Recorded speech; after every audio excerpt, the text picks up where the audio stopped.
बीड मधून एक सगळ्यात मोठी आणि एक सगळ्यात महत्वाची खासदार बजरंग सोनवणे यांना हादरा देणारी बातमी आहे. कारण त्यांच्याच जवळच्या माणसावर, अगदी जवळच्या माणसावर जो आहे तो गुन्हा दाखल झालेला आहे. पण सगळ्यात महत्वाचं, बीडमध्ये विलास घुले या माणसाची हत्या झाली. विलास घुलेची हत्या का झाली, कशी झाली हे तर आपल्याला बघितलंच आहे किंवा अजून सुद्धा तुम्हाला रिपीट एकदा करतो. पण सगळ्यात महत्वाचं, बजरंग बाप्पा सोनवणे यांच्या मुलाचं म्हणजे सौरभ सोनवणेचं नाव या सगळ्या हत्याकांडामध्ये पुढे घेण्यात आलं. सौरभ सोनवणेची गाडी तिथे गेली. सौरभ सोनवणे यानंच ही प्लॅनिंग केली होती, अशा प्रकारचं सुद्धा मृताच्या कुटुंबियाकडून सुद्धा सांगण्यात आलं होतं. मात्र आता बजरंग बाप्पा सोनवणे यांना एक मोठा झटका बसलेला आहे आणि तो झटका काय आहे हेच आपल्याला या व्हिडिओमध्ये संपूर्ण पाहायचं आहे. नमस्कार, मी रंजित. मुद्दा हक्काच्या या चॅनलवर तुम्ही नवीन असाल तर चॅनलला सबस्क्राईब करा, कारण आपल्या चॅनलवर आपण असेच वेगवेगळे विविध माहितीपूर्ण व्हिडिओज खास तुमच्यासाठी बनवत राहत असतो. मंडळी, सगळ्यात महत्वाचं आहे, विलास घुले हे नेमके कोण होते, काय होतं, यांची हिस्ट्री काय आहे आणि जी बाई समोर आली त्या बाईने नेमकं काय सांगितलं हे आपल्याला सुरुवातीला पाहायचं आहे. तर विलास घुले कोण होते? तर विलास घुले टाकळी या गावचे रहिवासी होते. केस तालुक्यामध्ये टाकळी एक गाव आहे आणि या टाकळी गावचे हे रहिवासी असल्याने त्यांचं एक हॉटेल होतं. त्या हॉटेलवर ते वेगवेगळे लोक यायचे, जेवण करायचे, बसायचे आणि काही वेळेस त्यांचे भांडणं सुद्धा, लोकांची भांडणं व्हायची.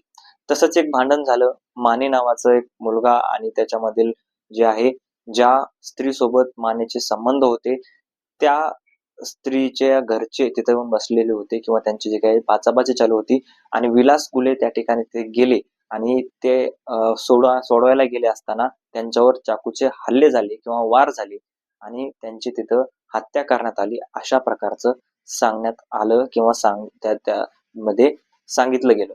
पण हे घडल्यानंतर मृत कुटुंबीय असतील किंवा त्यांच्याकडून सांगण्यात आलं की ही जी काही प्लॅनिंग होती ती सौरभ सोनवणे या माणसाने किंवा या बजरंग बाप्पाच्या खासदाराच्या मुलाने केली होती, अशा प्रकारचं सांगण्यात आलं. पण सगळ्यात महत्वाचं याच्यामध्ये एक गोष्ट पुढे आली, ती म्हणजे विलास घुलेची नेमकी चुकी काय होती. तर कुठलीही चुकी नव्हती असं सांगण्यात आलं, अशा प्रकारचं दिसून आलं. पण ज्या वेळेस माने या ज्या महिलेसोबत संबंध होते अशा प्रकारे सांगितलं जात होतं, ती महिला पुढे आली. त्या महिलेनं सांगितलं की मानेचे माझे कुठलेही संबंध नव्हते, तर माने हा आमच्या गावात गिरणी दुकानदार होता, म्हणजे ज्याच्याकडे आम्ही पीठ आणायचो जाऊन, तो दुकानदार होता आणि त्यानं आम्ही पीठ घ्यायला जात असताना किंवा माझा डब्बा मी स्वतः घेत असताना मानेनं जे आहे ते मला पाठीमागून पकडलं आणि त्या ठिकाणी तिथं अवैध संबंध माझ्यासोबत केले आणि जे आहे ते अनैतिक संबंधाची जी बाजू मांडली जाते ती बाजू चुकीची आहे. तर त्याने व्हिडिओ केला आणि व्हिडिओ करून मला ब्लॅकमेलिंगनं अशा प्रकारची अत्याचार माझ्यावर केले आहेत, अशा प्रकारचं त्या महिलेनं सांगितलं.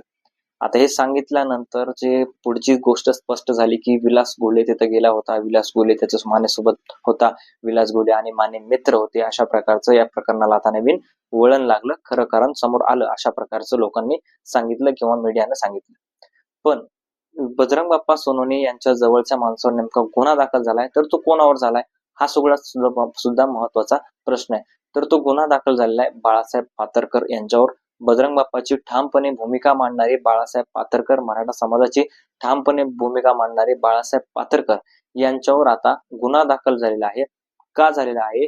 तर जे विलास घुले आहेत, यांचे बंधू आहेत रमेश घुले, यांच्यावर कोणकोणते गुन्हे दाखल आहेत किंवा काय, कशा प्रकारे हे सुद्धा आरोपी आहेत, अशा प्रकारचं बाळासाहेब पातरकर यांनी एक पत्रकार परिषद घेऊन सांगितलं होतं आणि रमेश घुले यांनी केस पोलीस स्टेशन मध्ये अशा प्रकारचे गुन्हा दाखल केलेला आहे की माझी जी काय आहे ती बदनामी करण्यात आलेली आहे. कोणाकडून?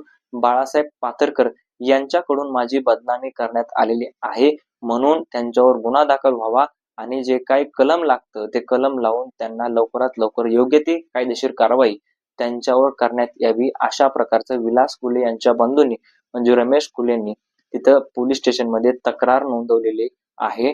आणि म्हणूनच बजरंग बाप्पा सोनवणे यांच्या जवळच्या माणसावर विलास घुले प्रकरणामध्ये आता एक नवीन वळण किंवा नवीन गुन्हा हा दाखल झालेला आपण म्हणतो.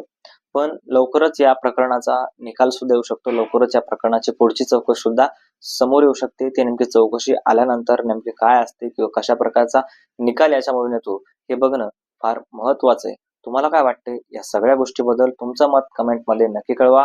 भेटूयात व्हिडिओमध्ये. तोपर्यंत धन्यवाद.